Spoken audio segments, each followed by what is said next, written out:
Okay, so here is a little thing I want you to hold in mind when you are doing self-treatment on yourself, so using your hands on yourself.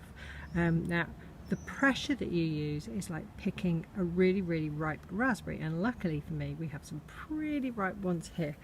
So if you think about picking a raspberry, let's find some really good ones. This is a really ripe one around here.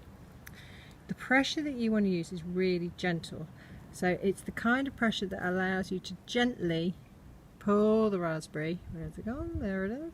Pull the raspberry off the cane rather than squishing it. So that was a real gentle pressure, rather than using a pressure that does that. Can you see what happened there? We used too much pressure. Oh, I'm sure there's a way of focusing this thing.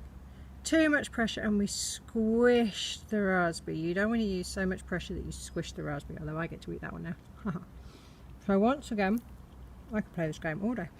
Once again, it's using enough pressure that if you were to pick a raspberry, a really ripe raspberry, you're holding it gently enough that it comes off completely intact and perfect.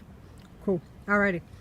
So that's the kind of pressure you're using when you do self-treatment. Remember, it's gentle enough to pluck the raspberry, not hard enough to squish the raspberry, and it's exactly the same on your body.